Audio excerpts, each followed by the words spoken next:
Hello friends.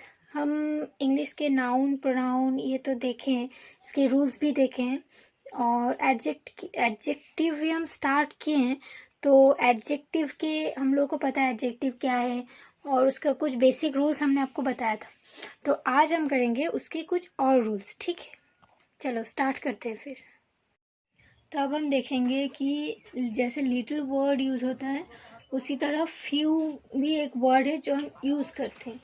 तो और few को भी हम अ फ्यू द फ्यू ऐसे करके यूज़ करते हैं, ठीक है। तो ये फ्यू वर्ड जो है इसको हम कब किस सेंस में कैसे यूज़ करेंगे वो देखेंगे, ठीक है। तो देखिए पहले हम लिए, ये हो गया फ्यू, दूसरा हो गया अ फ्यू और लास्ट हो गया द फ्यू, ठीक है। ऐसे तीन तीन हो गया, few a few the few. देखेंगे कि ये कब यूज़ होता है, ठीक है।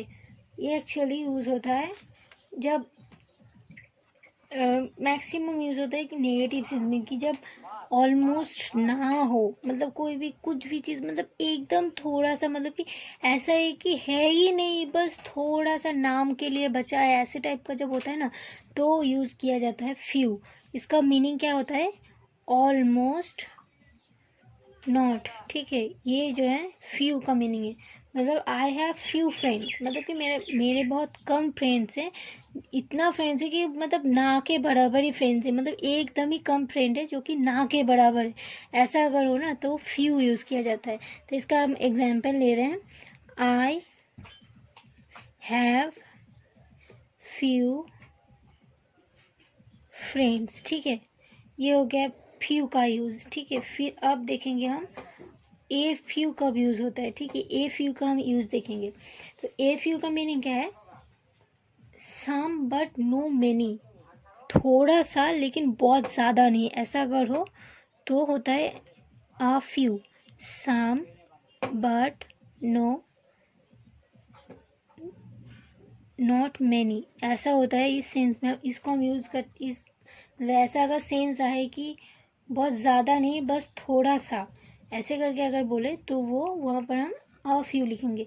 जैसे कि हम लिखेंगे I have a few friends, मतलब मेरा मेरा I have a few friends, ठीक है। हम ऐसे लिखे I have a few friends. तो यहाँ पर देखिए हम यूज़ किए अ फ्यू। अ फ्यू का मीनिंग क्या होता है?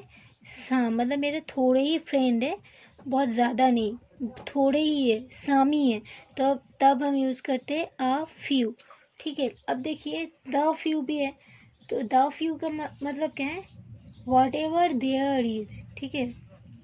इसका मीनिंग होता है, मतलब इसका लिटरली मीनिंग होता है वॉट एवर देयर इज, मतलब वहाँ पर जितना भी है, जितना भी वहाँ पर है उतना, मतलब बहुत ज़्यादा नहीं बहुत कम नहीं, ऐसे करके नहीं, जितना है उतना, ऐसा करके अगर हम कोई सेंस में, ऐसे सेंस में अगर हम कुछ बोले तब हम द फ्यू यूज़ करते हैं। जैसे इसका भी एक एग्जांपल ले रहे हैं, she wed the few books she had,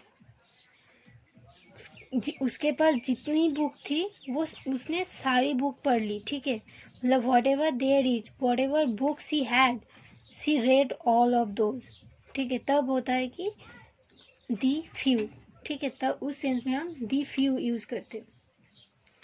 और इफ लिटिल और लिटिल तो हम पहले दिन ही बता चुके हैं, लेकिन फिर भी हम आपको एक बार और लिटिल और दी लिटिल का डिफरेंस बताते हैं विथ एग्जाम्पल, ठीक है। देखिए ये हो गया वर्ड लिटिल। तो लिटिल का हम ले रहे हैं 3 टाइप्स में होगा। पहला होगा लिटिल, दूसरा होगा अ लिटिल और लास्ट होगा द लिटिल, ठीक है। तो हम किसको कब यूज़ करेंगे, किस सेंस में यूज़ करेंगे, किस टाइप के सेंटेंस में यूज़ करेंगे, हम देखेंगे। लिटिल मतलब हम पहले दिन ही बताएं कि नॉट मच, बहुत ज़्यादा नहीं, मतलब कि ऑलमोस्ट नॉट भी हम बोल सकते हैं। तो नॉट मच हो गया। यहाँ पर भी हम बोल सकते हैं कि ऑलमोस्ट नॉट, ना के बराबर, ऐसा करके हम बोल सकते हैं, ठीक है। फिर देखिए ए लिटिल जो है ये है कि नो मच इन क्वांटिटी, ये भी क्वांटिटी में ज़्यादा नहीं है, मतलब थोड़ा सा, थोड़ा बहुत, एटलीस्ट सम जो है वो है, ठीक है। तो इसके ए लिटिल हम बोलेंगे एट लीस्ट सम, ठीक है। यहाँ एटलीस्ट सम, या फिर हम इसको ये भी बोल सकते हैं कि not much in quantity, not much in quantity, अगर ऐसे कहा जाए ना कि बहुत ज़्यादा नहीं, या एटलीस्ट सम, ये दोनों सेम ही है, ठीक है। ये दोनों, ये इस सेंस में भी यूज़ करते हैं लिटिल को, इस सेंस में भी यूज़ करते हैं। अब देखेंगे द लिटिल किस सेंस में यूज़ करते हैं। द लिटिल मतलब हम जानते हैं क्या, एवरीथिंग, मतलब वहाँ पर जितने भी हैं वो सारे, यानी कि जैसे हम यहाँ द फ्यू में यूज़ किए वट एवर देयर इज, ये दोनों सेम ही है, ठीक है। वट एवर देयर इज, ठीक है, ऐसे करके हम लिखते हैं। मतलब कि ये लिटिल जो है, लिटिल तो हम यूज़ करते हैं क्वांटिटी में, लेकिन ये क्वांटिटी में यूज़ होता है लिटिल, ठीक है। लेकिन ये फ्यू वर्ड जो है, फ्यू यूज़ होता है कब, नंबर में, नंबर में। दोनों का, फ्यू और लिटिल दोनों का मीनिंग सेम है, अ फ्यू और अ लिटिल का मीनिंग सेम है, द फ्यू और द लिटिल का मीनिंग सेम है, लेकिन सेंस कहाँ पर डिफरेंट है। इस फ्यू जो है वो नंबर के सेंस में यूज़ होता है, और लिटिल जो है वो क्वांटिटी के सेंस में यूज़ होता है, ठीक है। जैसे कि हम एक एग्जांपल ले रहे हैं, ठीक है, लिटिल का, there is little hope of his recovery. हाँ, तो देखिए there is little hope of his recovery, ऐसा अगर हुआ तो देखिए यहाँ पर हम लिखें little hope of his recovery, recovery के लिए होप ज़्यादा नहीं है। तो देखिए हम जो रिकवरी के लिए होप बोल रहे हैं, इसको क्या हम नंबर में कह सकते हैं कि इस रिकवरी के लिए 1 होप है, 2 होप है, 3 होप है, 0 होप है, ऐसे तो हम नहीं बोलते हैं। थोड़ा सा होप है रिकवरी के लिए, या फिर बहुत ज़्यादा होप है रिकवरी के लिए, ऐसे करके हम बोलते हैं, राइट। तो यहाँ पर देखिए there is little hope of his recovery, ये जो यूज़ की, इसको हम लिटिल को यूज़ किया है क्वांटिटी के सेंस में, थोड़ा बहुत रिकवरी का चांसेस है, ऐसे करके। लेकिन अगर हम I have few friends, number, यहाँ पर हम फ्रेंड्स के नंबर बोल रहे हैं कि मेरे बहुत कम फ्रेंड्स है, और जो कि ना के बराबर है, लेकिन क्वांटिटी में 1 फ्रेंड है, 2 फ्रेंड है, ऐसे करके हम बोलते हैं ना, तो ये नंबर के सेंस में यूज़ करते हैं। इसीलिए फ्यू और लिटिल में, दोनों में से क्या डिफरेंस है कि फ्यू नंबर में यूज़ होता है और लिटिल क्वांटिटी में यूज़ होता है। फिर देखिए अ लिटिल के लिए हम एग्जांपल लेंगे, a little learning is a dangerous thing, okay. A little learning is a dangerous thing, मतलब कि हम जो भी मतलब थोड़ा बहुत जानते हैं, वो थोड़ा बहुत जानना इज़ अ डेंजरस थिंग। तो अ लिटिल देखिए यहाँ पर नॉट मच इन क्वांटिटी, मतलब कि हम बहुत सारा ज्ञान नहीं है मेरे पास, थोड़ा सा ज्ञान है, और जो कि डेंजरस है। क्यों डेंजरस है, क्योंकि थोड़ा सा जानेंगे तो उसमें मतलब डिबेट ज़्यादा होगा कि मेरे बारे में, मुझे किसी चीज़ के बारे में इतना सा पता है लेकिन उसके डिटेल्स नहीं पता, तो उसके बारे में तो मतलब जो भी थोड़ा सा पता है उसको ही इलेबोरेट करके हम बहुत सारे मीनिंग निकाल सकते हैं, ऐसे करके बहुत सारे तरीके से सोच सकते हैं, जो कि सही नहीं है। तो ये गलत है ना, तो इसीलिए कहते हैं कि a little learning is a dangerous thing.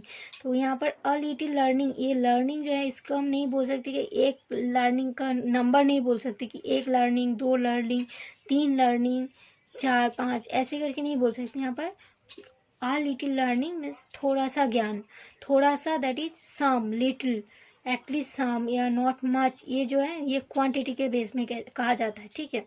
इसीलिए यहाँ पर आ लिटिल यूज़ किए हैं। फिर देखेंगे द लिटिल के साथ एग्जाम्पल, ठीक है। द लिटिल मतलब क्या है कि वट एवर देयर इज, जो भी है, जितना भी है सारा, लेकिन जो भी है उतना, मतलब हम बाहर से ला के वहाँ पर ऐड नहीं करेंगे, जितना है उतना, ठीक है। तो ऐसे इसका एग्जाम्पल होगा I spent the little money I had, मेरे पास जितने भी पैसे थे मैंने वो खर्च कर दिए। मेरे पास जितने भी पैसे थे, यहाँ पर द लिटिल मतलब क्या कि मेरे पास जितने थे, मेरे पास क्वांटिटी जितना था। पैसा तो नंबर में नहीं रहता है, क्वांटिटी में रहता है, क्योंकि 100 का नोट रहेगा, एक 200 का नोट रहेगा। तो यहाँ पर हम तो ये नहीं कह सकते कि मेरे पास एक पैसा है। 100 का नोट है तो उसको हम ये नहीं कह सकते कि मेरे पास 1 मनी है, 2 मनी है, 3 मनी है, ऐसे नहीं बोलते। हम उसका क्वांटिटी में बोलते हैं कि मेरे पास 100 रुपये है, 200 रुपये है, ऐसे करके हम बोलते हैं, राइट। तो यहाँ पर द लिटिल जो है ये क्वांटिटी के बेसिस में, जहाँ जब बोलते हैं कि हम एवरीथिंग को जब समझा रहे हैं, मेरे पास जितना है उतना सारा, जब वो मतलब उसको हम समझाना चाह रहे हैं तो हम यूज़ करें द लिटिल, ठीक है। अब देखेंगे कि और एक दूसरा एक एडजेक्टिव का रूल, जब हम जानते हैं कि द जो है वो सुपरलेटिव डिग्री में यूज़ किया जाता है, राइट। लेकिन द हम किसी पॉजिटिव, क्या हम उसको मतलब किसी ऐसे पॉजिटिव डिग्री में यूज़ कर सकते हैं, यानी कॉम्परेटिव डिग्री में यूज़ कर सकते हैं, यानी ऐसे करके बहुत सारे थिंकिंग आ सकते हैं हमारे, मतलब हम लोग सोच सकते हैं, हमारे दिमाग में ऐसे थिंकिंग आ सकते हैं, राइट। तो देखिए कुछ ऐसे एडजेक्टिव्स हैं जिसके आगे अगर हम दा यूज़ करते ना तो फिर वो प्लूरल सेंस आ जाता है, प्लूरल कॉमन नाउन हो जाता है, ठीक है। और जो भार्ब होता है ना वो भी प्लूरल ही होता है। कैसे होता है देखिए, हम पुअर एक वर्ड है, ठीक है, गरीब, पुअर तो सिंगुलर है, राइट। लेकिन अगर हम पुअर के पहले द पुअर करते, ठीक है, तो यहाँ पर पुअर सिंगुलर नहीं रहता है, ये प्लूरल हो जाता है। कैसे हो जाता है देखिए, यहाँ पर हम पुअर कह रहे हैं तो ये किसी पुअर पर्सन को कह रहे हैं, यहाँ पर मतलब किसी भी इंसान को कह रहे हैं कि वो गरीब है, ऐसे करके बोल रहे हैं। लेकिन द पुअर जब हम लिख रहे हैं, जैसे कि लिख रहे हैं the poor are not always happy, ऐसे करके लिख रहे हैं, right. The poor are not always happy, ये एक सेंटेंस है जो हम लिखे यहाँ पर, ठीक है।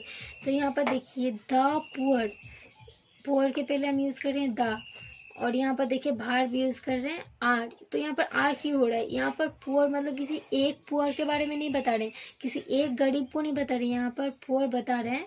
द पुअर यूज़ किया है पुअर कम्युनिटी के लिए, मतलब कि जितने भी इंसान, जितने भी लोग गरीब हैं, जितने भी 1 2 3 4 जितने भी लोग गरीब हैं, सारे गरीबों को एक साथ कहा जा रहा है, इसीलिए यहाँ पर द पुअर लगा रहे हैं हम, ठीक है। मतलब द यूज़ किए तो ये पुअर का सेंस ब्रॉड में आ जाता है, कि तब ये सिंगुलर नहीं रहता है, ये प्लूरल रहता है, क्योंकि ये किसी एक इंसान को नहीं बल्कि एक कम्युनिटी को समझाता है, ठीक है। तो यहाँ पर इसके बाद देखिए हम आर यूज़ किए हैं। तो आर क्यों यूज़ किए हैं, क्योंकि यहाँ पर द पुअर जब यूज़ हुआ तो ये सिंगुलर नहीं रहा, ये प्लूरल हो गया। तो अगर ये प्लूरल हो गया तो यहाँ पर भार्ब भी यूज़ होगा प्लूरल, तो इसीलिए इसके बाद हम प्लूरल भार्ब यहाँ पर यूज़ किए हैं, ठीक है। तो ये जो नाउन है, ये जो कॉमन नाउन पुअर है, ये कॉमन नाउन प्लूरल सेंस में आ जाता है, ठीक है। इसीलिए इस कॉमन नाउन द के यूज़ के लिए प्लूरल हो जाता है, और मतलब कॉमन नाउन प्लूरल जो हो जाता है, इसी वजह से हम यहाँ पर भार्ब यूज़ करते हैं जो कि प्लूरल है, ठीक है। अभी के लिए इतना ही, देखते हैं हम फिर दूसरा चीज़ सीखेंगे। अगर आपको मेरी टीचिंग पसंद आए और आप ये समझ पाए few, little, a few, the few, a little, the little, इनमें डिफरेंसेस क्या है, और फिर ये जो हम अभी आपको एडजेक्टिव के एक रूल बताए कि द का यूज़ कैसे एक सिंगुलर वर्ड को उसके आगे द बिठाने से, दा को लगाने से वो सिंगुलर प्लूरल में आ गया, प्लूरल हो गया सेंस में। तो ये सब कैसे होता है, अगर ये सब आपको समझ में आया और समझ पाए आप, तो प्लीज़ मेरे वीडियो को लाइक कीजिए। और अगर आपको कोई भी प्रॉब्लम हो, कोई डाउट हो, तो आप कमेंट सेक्शन में पूछ सकते हैं।